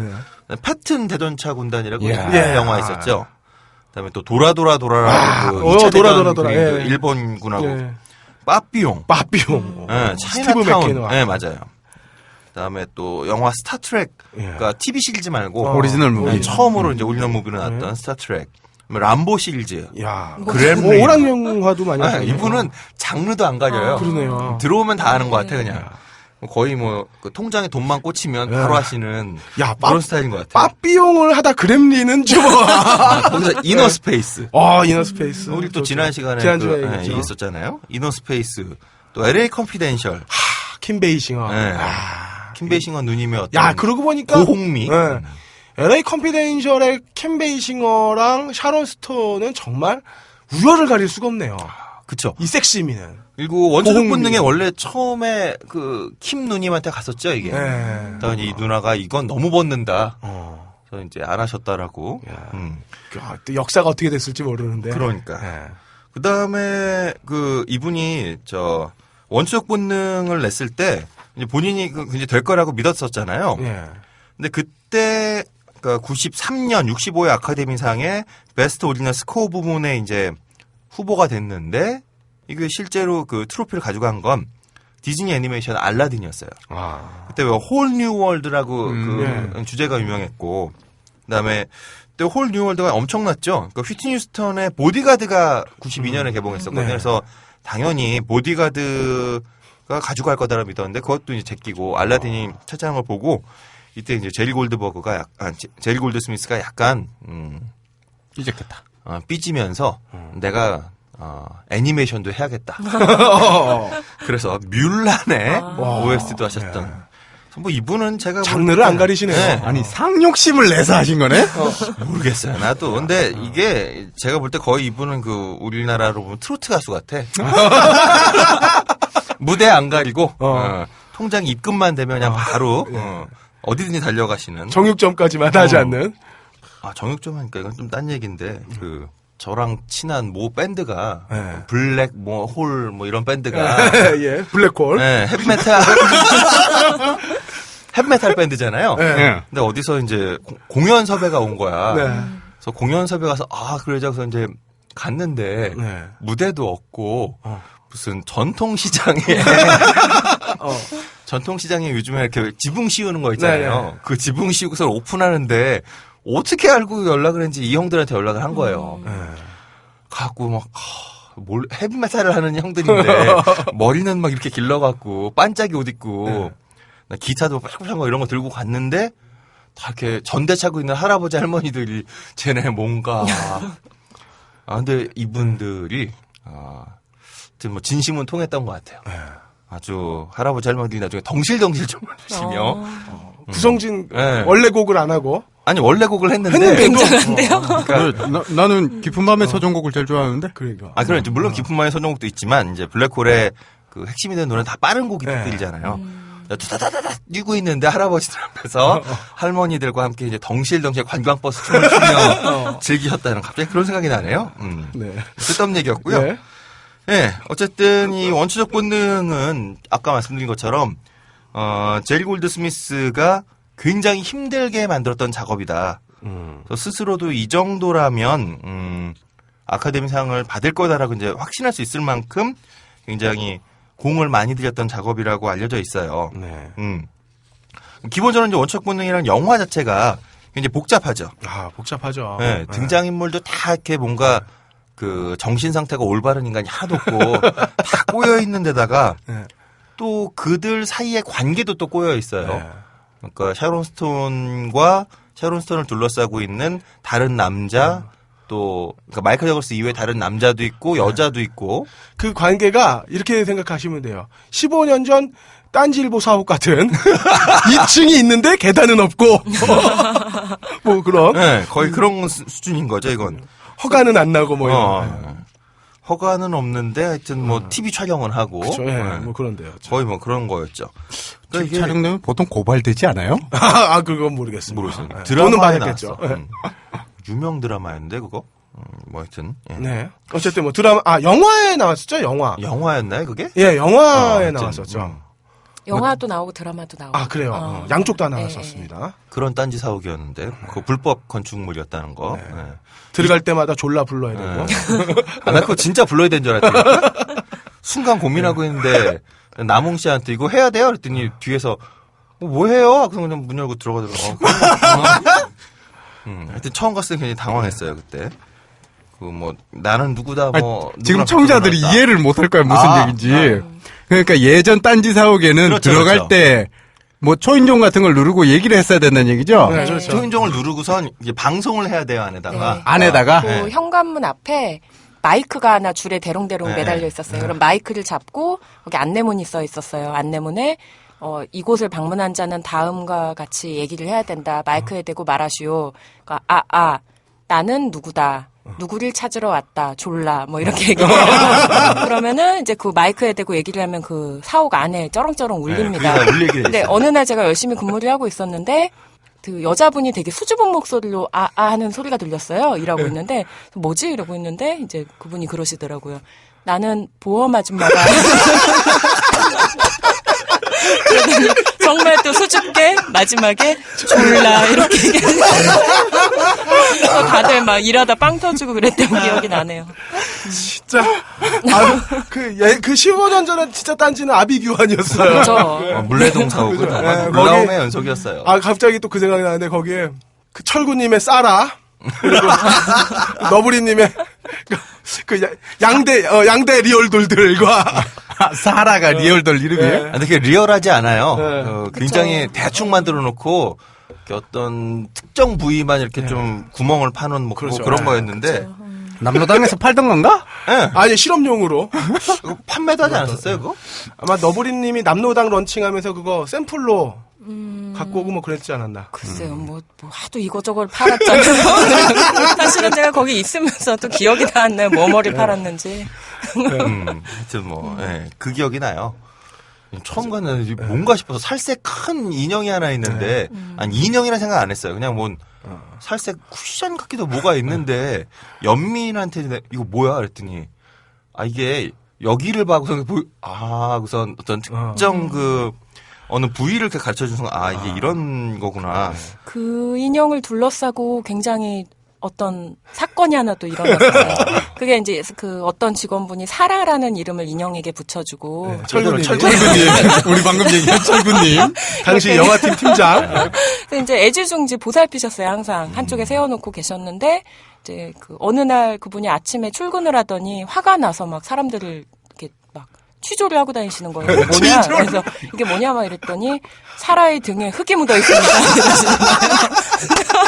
누군가가 밤에 철거님이 퇴근한 후에 사라를 심지어 밖에 데리고 나갔던 거지. 그래서 굉장히 고통스러워 하셨었고 저는 사실 제가 그때 나이가 굉장히 어렸어요. 왜냐면 대학을 휴학을 하고 다니던 때여서 22살 요거밖에 안 됐을 때여서 사실은 그 사라를 비롯한 그 딴지에서 팔 각종 성인용품들 있잖아요. 뭐 사라는 그래도 목부터 허벅지까지는 있었어요. 근데 그 이제 거기 팔던 것들 중에 뭐 엉덩이만 있는 것도 있고 저 충격을 사실은 많이 받아서 한 몇 년 지난 후에 제가 이제 전공이 미술이라 그림도 그리고 전시회도 하고 이랬어요. 근데 그 성인용품들을 보고 거기서 그거에 모티브로 한 그 인형이라는 작품 작품 시리즈까지 그릴 정도로 되게 굉장히 인상 깊은 경험이었어요. 그때 충격으로 이제 예쁘게 죽어요. 네, 그런 것도 만들었었고. 저는 그 당시에 이 남로당에서 부르르라는 그렇죠. 그쵸. 신개념 어떤 성인용품을 하나 개발했었는데 그때 이제 대박이라고 하긴 좀 뭐하고. 어쨌든 뭐 이렇게 해서 만들었어요. 근데 그 사원 복지는 별로 안 좋았다. 왜냐면 그런 거 있으면 이제 여직원들한테 하나씩 줄 법도 한데 안 주더라고요. 써보지도 못하고. 저는 거기 복도가 좁은데 그 라디오 때문에 라디오 진행하러 이렇게 딱 들어가다가 뭘 툭 건드린 거야. 박스가 이제 저만한 게 뿡 떨어진 거예요. 근데 갑자기 그 박스 안에서 뭐가 하나 전원이 켜졌어. 그걸 다 꺼내가지고 그거 전원 하나 끄라고 안 그러면 사무실에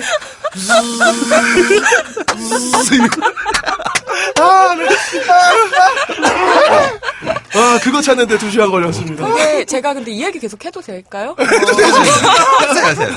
이제 뭐 그런 거를 딴지에서 하도 성인용품을 이것저것을 파니까 테스트를 해라 이러고 그런 거 있잖아요. 뭐 각종 콘돔이라든지 그런 뭐 그 도구 같은 거 이제 나눠주고 테스트를 그 기혼자들한테 보통 나눠주셨어요. 해주셨는데 이제 어떤 분은 특수 콘돔을 받아가셨어요. 이제 결혼한 남자분이었는데 기자분은 아니었고 이제 스텝 중에 한 분이었는데 그 막 돌기가 많은 그런 콘돔을 갖고 가셨는데 이제 휴가를 갔다 오셔서 우리가 뭐 후기를 들으려고 이제 가니까 되게 표정이 너무 안 좋으신 거예요.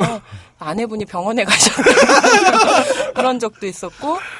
그 모 기자, 남자 기자분께서는 그 진동하는 딜도를 이제 가져가셨는데 결혼 전이었고요. 당시 사귀던 여자친구랑 같이 써야겠다. 막 너무 되게 기뻐하면서 들고 가셨어요. 받아가셨는데 다음 날 우리가 이제 모였죠. 또 어떻게 됐냐 이랬더니 이렇게 되게 침통한 표정으로 그분도 얘기하시기를 헤어지재요. 이분이 카페에서 한 2시간 정도를 설득을 하셨대요. 그러니까 그거를 기구를 딱 처음부터 보여주지는 않고 우리의 성생활에 뭐 이런 변화가 있으면 어떨까 이런 썰을 계속 2시간 동안 한참 푸신 다음에 그래서 하면서 딜도를 딱 테이블 위에 올려놨더니 헤어지자고 하셨다고. 그런 기억이 나네요. 슬픈 역사입니다. 그러네요. 물레동 사고는 하여튼 참. 그러니까 이 원초적 본능이 문제인 거야. 사람들의 원초적 본능 때문에 문제가 된 거야. 우리 어디까지 했죠? 네, 그래서 찾아볼게요. 어디까지 했더라? 내가 알라딘 수상까지 했어. 알라딘. 네. 그래서 이제 뮬란으로 서력전을 준비하셨으나 뮬란도 역시 후보는 됐으나 타지 못했다는 뭐 이런 얘기하고요. 자, 어쨌든 이 영화는 어느 장르로 봐도 다 굉장히 잘 만들어진 영화니까 스릴러로 봐도 어쩔 보면 굉장히 잘 만들어진 스릴러고, 뭐 에로 영화로 봐도 어떻게 보면 지금의 관점에서 보면 별로였겠지만 저에게 고등학생의 눈에는 정말 파격적인 섹스 씬이 수시로 등장하는 정말 야한 에로 영화였고, 그다음에 또 심리물로 봐도 또 이 심리 상태의 이 뭐라 그럴까요? 불안감을 따라가는 걸로 봐도 굉장히 잘 만든 영화고, 그래서 뭐 폴 버호벤 감독이 정말 작정하고 만든 영화다라고 얘기했을 것 같아요. 근데 이제 이렇게 작정하고 만든 영화 그리고 복잡다단한 영화이다 보니까 이 영화의 음악을 만들기가 굉장히 어려웠던 거죠. 그러니까 일반적인 에로 영화처럼 질펀한 음악을 쓰기도 좀 뭐하고, 그렇다고 또 스릴러 영화처럼 긴장감 넘치는 음악을 쓰자니 또 사실 이 영화의 그 긴장감은 그렇게 일반적인 스릴러 영화의 그 두근두근하고 뭐 이런 게 아니라 뭔가 이제 딴지 옛날 표현으로 좀 뭔가 꼴릿한데 좀 뭐 이런 거잖아요. 그래서 이거를 어떻게 이제 음악으로 표현해야 되냐, 이걸 갖고서 이제 제리 골드스미스는 굉장히 고민했다라고 얘기해요. 그리고 아시는 분들은 아시겠지만 폴 버호벤 감독이 이 감독 자체가 굉장히 다혈질이에요. 다혈질일 뿐만 아니라 뭐 아주 사람을 이렇게 스텝들을 자기가 원하는 어떤 퀄리티가 나올 때까지 몰아붙이는 성격이라고 그래요. 네. 그래서 뭐 저도 이제 지난 방송 끝나고 나서 연민이 이제 연결을 해줘서 알았는데 그 로보캅 만들던 과정을 이제 네. 올려줬더라고요. 근데 보니까 거의 그 로보캅에 관련돼 있는 스텝들이 다 이렇게 거의 정신병의 수준에 갈 때까지, 그러니까 자기가 원하는 로보캅 디자인이 안 나오면 또 배우가 생각했던 어떤 로보캅의 몸짓이 있잖아요. 근데 그거 다 무시하고 자기가 생각했던 그 몸짓이 나올 때까지 촬영을 막 중단시키면서까지 네. 뭐 그런 이제 성격을 가지고 있는데 이 원초적 본능의 음악도 마찬가지였대요. 그러니까 제리 골드 스미스가 이런 식으로 곡을 이제 좀 데모를 만들어서 가면 그럼 이거 아니다. 또 이렇게 가지고 가면 그거 아니다. 그래서 뭐 거의 이제 막 그 극단적으로 이제 사람 몰아붙여서 만든 음악이었다라고 해요. 근데 이제 폴 버호벤이 이렇게 제리 골드 스미스랑 싸우면서 끝에 만들어진 이 음악 자체가 뭔가 좀 스산하면서도 에로틱하고 네. 그러면서도 좀 그 여리여리한 느낌까지 섞인 아주 독특한 음악이 만들어진 거죠. 그걸 이제 하기 위해서 이 제리 골드 스미스가 사용한 방식은 이래요. 음악적으로 보면 기본적으로 이 영화의 스코어는 피아노 선율이 이제 중심에 들어와 있습니다. 근데 이 피아노가 다 단조만 쳐요. 물론 뭐 단조라고 해서 반드시 사람들이 뭐 우리가 일반 생각하는 것처럼 슬픈 음악은 아니에요. 근데 단조로 진행을 하다 보면 이제 서구적인 방식의 음악이 익숙해진 사람들에게는 단조로만 계속 진행이 되면 뭔가 음이 부족하다든가 네. 뭔가 좀 이렇게 불안감을 느끼게 되는 그런 성향이 있는 거죠. 우리나라에서 가장 유명한 단조 음악은 새마을운동이 있죠. 새마을운동 주제가가 단조예요. 근데 그건 이제 같이- 서구적인 방식으로만 네. 보면 단조인데 네. 그건 이제 그 민호기라고 그러나 그거? 그 일본식의 네. 그런 네, 게 또 있네요. 일본식의 그 오음계가 있어요. 네. 근데 일본식 오음계라서 그러니까 우리 트로트하고도 음이 하나 다를 거고 블루스하고도 좀 음이 하나 다른 그러니까 도레미파 솔라시도에서 뭐 두 개를 빼고 여기서 이제 음 높이를 좀 바꾼 건데 저 정확하게 지금 기억은 안 나는데 하여튼 그런 일본식 오음계예요, 이게. 예. 근데 이제 이 오음계를 이제 서구식의 방식으로 보면 단조로 보이는 거죠. 그러니까 좀 느낌이 다를 거예요. 네. 자, 어쨌건 이런 단조로만 진행하는 피아노 선율이 메인으로 있고 그 뒤로 이제 현악이 치고 빠지고, 근데 현악이라고 하는 게 이제 그 줄을 튕기는 악기잖아요. 네. 줄을 튕기는 악기인데 이제 바이올린이라든가 비올라 이런 악기들은 활이라고 하는 혀를 이렇게 활로 비벼서 소리를 내죠.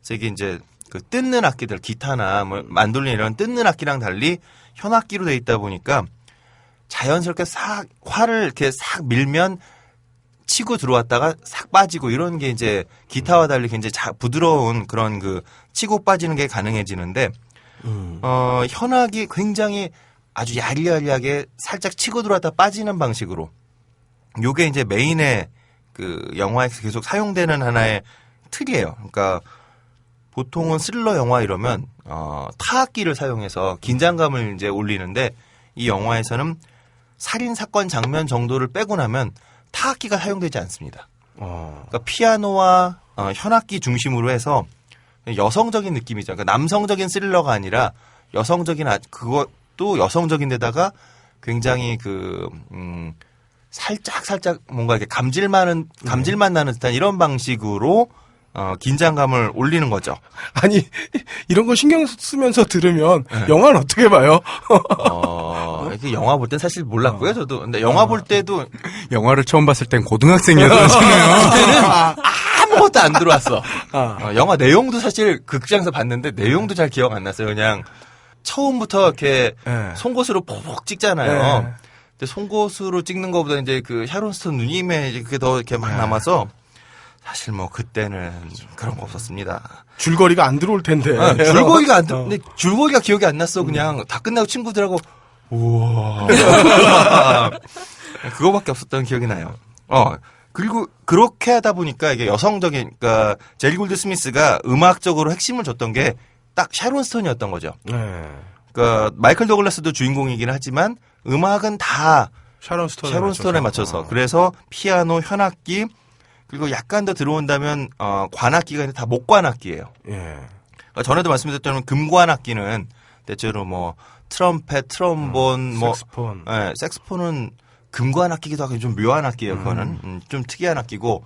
근데 이런 금관악기들은 굉장히 선율 자체가 소리 자체가 삑삑삑한 그 남성적인 소리인데 그건 다 빼고 목관악기들 그러니까 뭐 바순, 클라리넷, 오보에 이런 악기들을 통해서 굉장히 그 부드러운 감성을 굉장히 전하는 거죠. 근데 그 부드러운 악기들이 다 살짝 들어왔다 치고 나가고 이렇게 해서 그 샤론 스톤 언니의 그 다리 꼬는 것 같은 이런 그 감성들을 이제 음악을 통해서 보여주고 있다는 거죠. 그렇게 볼 때 이 음악은 여성적인 의미의 에로틱 스릴러를 가장 잘 표현한 음악이었다. 그래서 아마 제가 생각할 때 그 제리 골드 스미스가 스스로 자신감 넘쳐했던 이유 중에 하나가 그간의 스릴러 영화 혹은 그간의 에로 영화에서 건드리지 못했던 특수한 성격의 음악에다가 방점을 둬서 원초적 본능을 만들었기 때문에 이렇게 자신감을 갖지 않았을까 싶어요. 네. 근데 뭐 어쨌든 결론적으로는 오맨 이후로는 한 번도 상을 받지 못하셨다라고 하는 좀 슬픈 이야기와 함께 오늘 좀 같이 들어보고 싶은 건 이 영화의 메인 테마거든요. 이 메인 테마가 영화에서 계속 좀 이제 변주가 돼서 반복이 되는데 특히 이제 가장 이 전형적인 성격, 그러니까 아까 말씀드린 피아노와 현 그리고 목관악기로 되어 있는 이 성격을 아주 잘 보여주는 게 바로 메인 테마고 이 메인 테마가 어디에 나오냐면요. 영화 시작할 때 그 천장에 이렇게 거울 달려 있고 그 거울에 이렇게 비친 섹스 씬이 나오잖아요. 그 뒤로 우리나라 모텔엔 다 붙어 있었죠. 우리나라 뭐 모텔뿐만 아니라 하여튼 뭐 여러 곳에 거울 붙여놓는 게 그렇게 유행이 됐잖아. 그렇죠. 예. 이 원초적 본능은 다리 꼬는 신뿐만 아니라 한국의 여러 산업에 지대한 굉장히 영향을 많은 끼쳤던, 지대한 영향을 끼쳤다고 할 수 있습니다. 바로 그 천장 거울에 비친 섹스씬이 나오는 인트로에 깔리는 음악이거든요. 네. 한번 좀 들어보시면 원초적 본능을 보면서 굉장히 야한데도 불구하고 뭔가 좀 스산하게 느껴졌던 이 감정들이 샤론 스톤 누나의 눈빛이 스산해서가 아니라 물론 뭐 그 누나의 눈빛도 스산하겠지만 이 음악에서도 충분히 스산했던 것 같다. 라고 한번 복기해 보실 수 있을 것 같습니다. 한번 그 메인 테마를 들어보고 오시죠.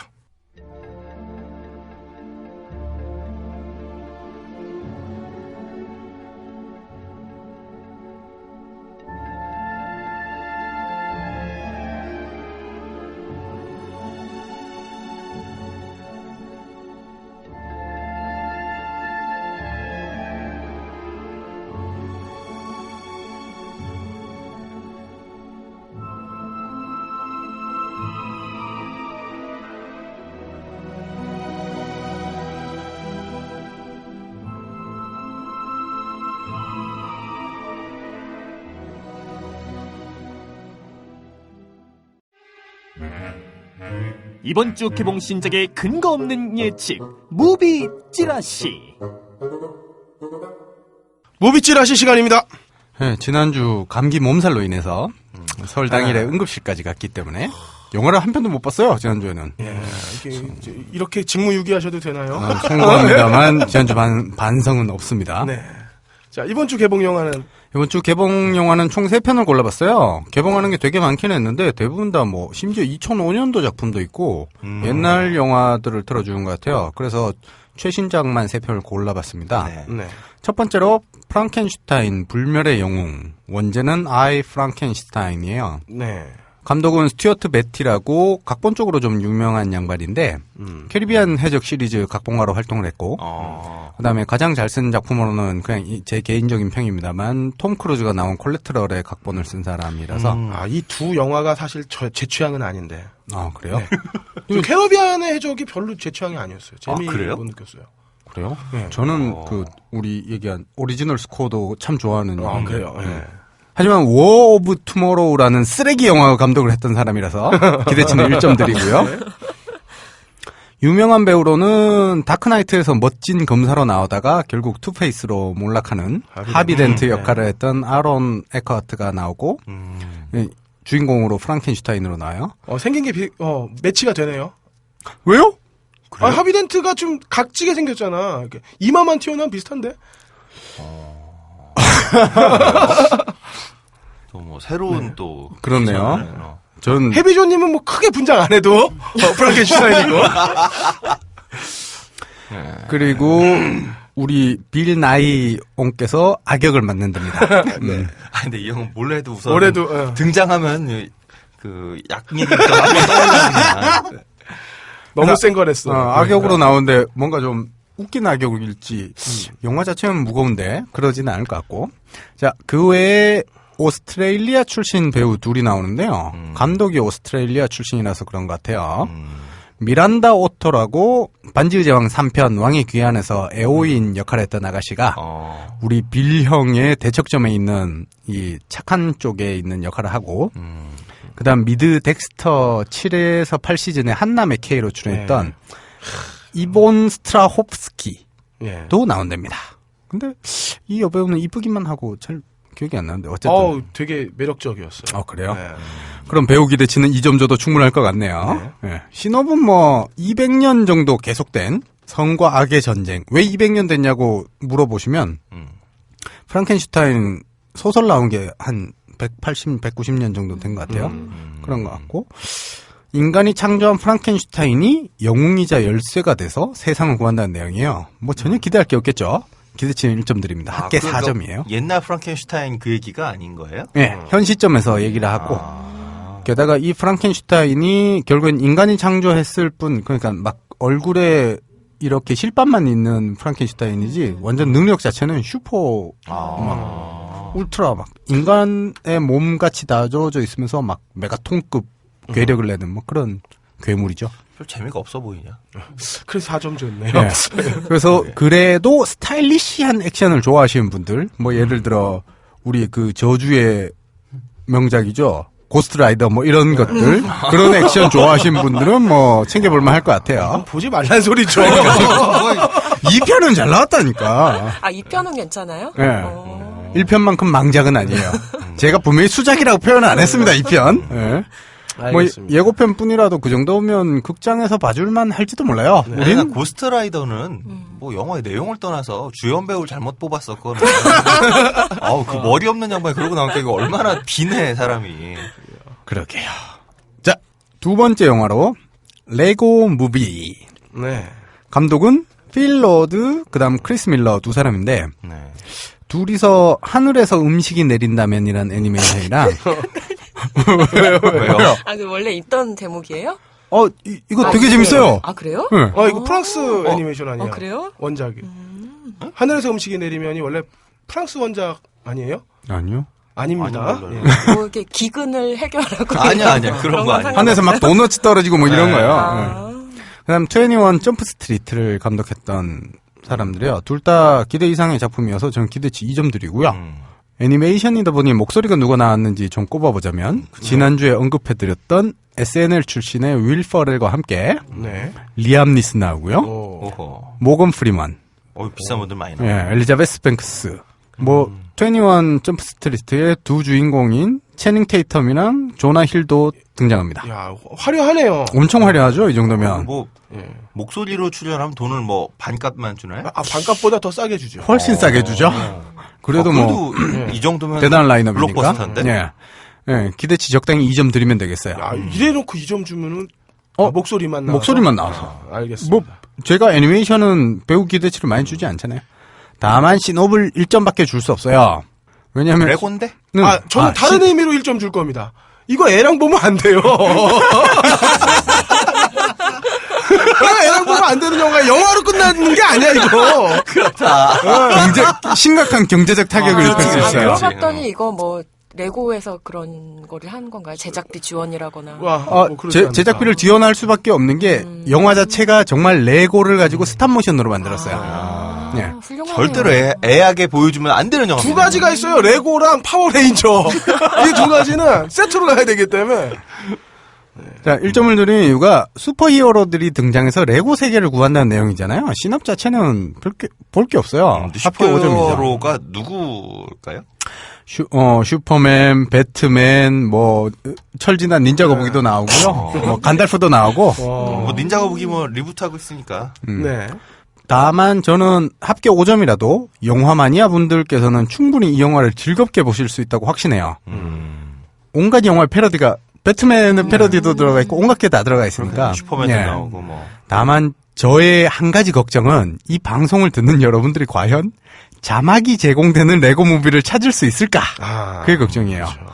제가 더빙판을 싫어하는 게 아니라 이 영화는 말씀드렸던 것처럼 온갖 슈퍼히어로들의 패러디랑 코믹한 대사와 장면들이 이어지는데 네. 더빙된 예고편만 봐도 웃는 포인트를 찾지를 못하겠어요. 근데 예고편이 되게 그 IMDb에서 해외 예고편을 보면 웃기거든요. 대사 패러디한 거나 이런 부분들이. 네. 그래서 웃음 포인트가 기존의 영화된 캐릭터랑 다르게 나오기 때문에 무조건 자막으로 보시는 게 나을 것 같고요. 근데 대사를 패러디했는지 우리가 영어로 듣고선 이게 좀 쉽지 않아 보이는데? 그래서 영화 마니아들만 아. 재밌게 볼 수 있을 거라고 생각을 리스닝이 되는 영화 마니아들. 이거 왠지 I'm Your Father가 나올 것 같은 느낌이 확 든다. 하고. 다스베이더는 없어요. 아니 레고에는 파는데?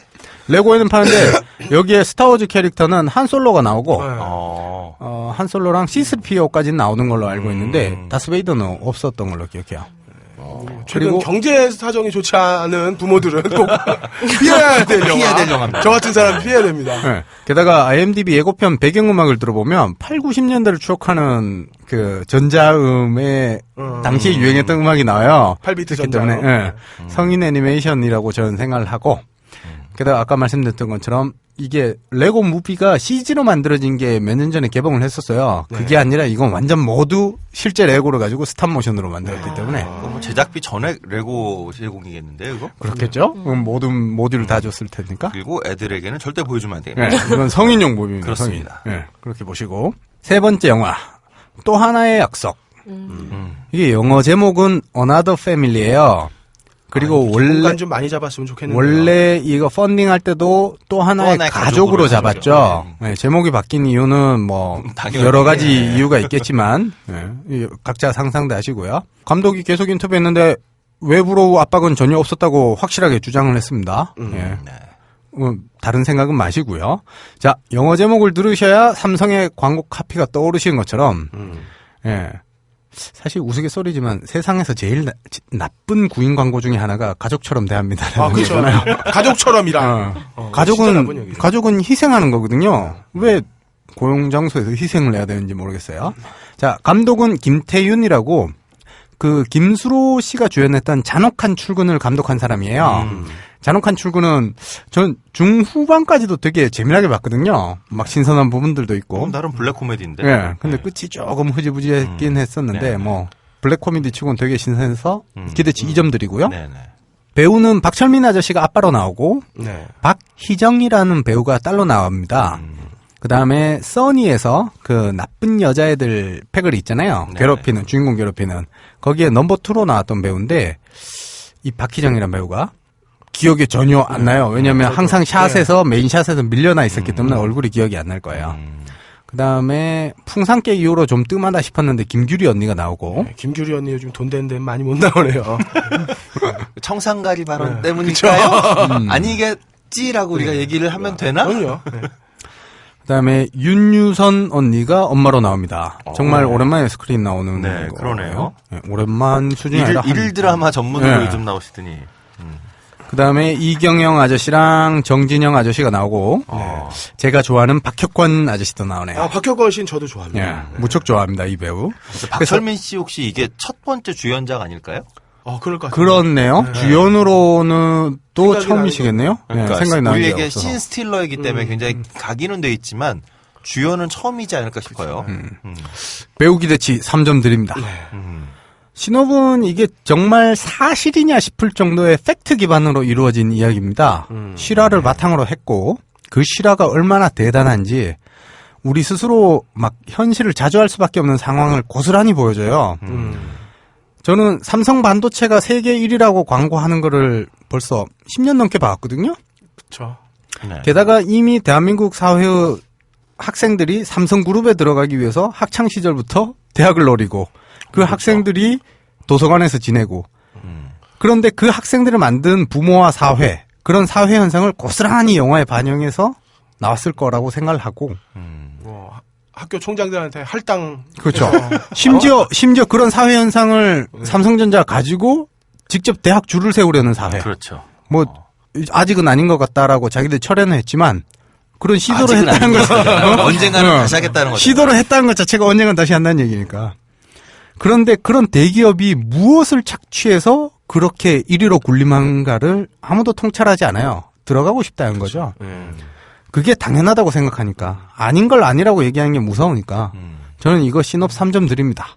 합계 8점으로 이번 주 1위입니다. 꼭 봐주세요. 네. 그리고 이게 지금 그 전체가 펀딩이죠. 네. 제작비 전체가 펀딩이고 예매를 많이 하면 많이 할수록 상영관이 늘어나니까. 예매율이 높을수록 상영관이 늘어날 겁니다. 많이들 예매해서 친구분들과 같이 가서 보셨으면 좋겠고요. 특히 가족분들이 보셨으면 좋겠어요. 이게 우리 극장을 하나인가밖에 제대로 못 잡았죠. 그러니까 대형 일반 상영관으로는 아니 뭐 예술극장 말고. CGV에서 뭐 몇 군데 롯데시네마에서 몇 군데 몇 있는데 군데씩은 거기에 예매율이 높게 나와야지 계속 더 점유율을 늘릴 수 점유율을 있을 늘릴 수 거예요. 있고요. 그리고 이런 것도 일종의 우리가 봐주는 것도 사회에 기여하는 방법이라고 생각을 해요. 그리고 저는 변호인도 그렇죠. 변호인을 천만이 보면 많이 봤으니까 이제 다행인데 넥스트 스텝으로 나가야죠. 그쵸. 그럼 우리가 그렇죠. 변호인이 돼야 되는 것처럼 이 영화를 보고 우리가 박철민 씨 같은 아빠가 됐으면 좋겠어요. 그렇죠. 스스로를 돌이켜봤으면 좋겠어요. 네. 자기 자식한테 돈 많이 버는 직업이 되라고 강요하고 있는 건 아닌지, 심지어 자기 자식은 둘째치고 조카들, 남의 자식에게도 그러고 있는 게 아닌지, 사회가 미쳐 돌아가고 있다고 우리 스스로 얘기하면서도 자기 스스로는 설날 덕담할 때 돈 많이 벌어라부터 공부 시작해서 열심히 해라. 그런 걸 정말 아무 생각 없이 던지고 있는 건 아닌지, 그런 생각을 우리 스스로 돌이켜봤으면 좋겠습니다. 네. 수고하셨습니다. 영진공 단신.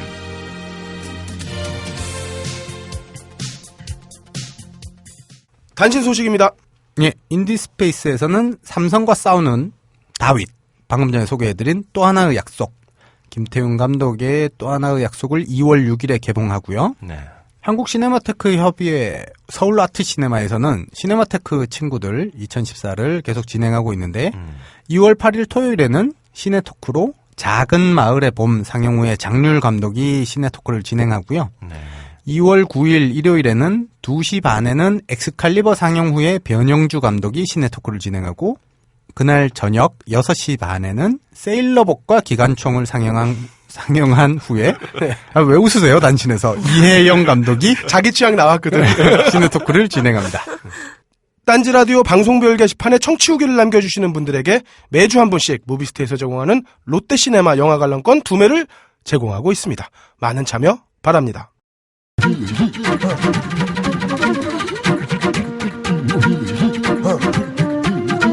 삼성이 망하면 한국도 망해라는 말은 가진 자들이 자주 쓰는 레토릭입니다. 우리는 삼성이 망하길 바라지 않습니다. 삼성의 지배구조가 망하길 바랄 뿐입니다. 기업의 근간은 국가고 국가의 주인은 국민입니다. 마음속의 노비 문서는 박박 찢어버립시다. 녹음 김태용, 효과 고승수, 제작 딴지일보, 진행의 그럴거리였습니다. 다음 주에는 우리가 다시 돌이켜볼 약속에 대해서 이야기해보도록 하겠습니다.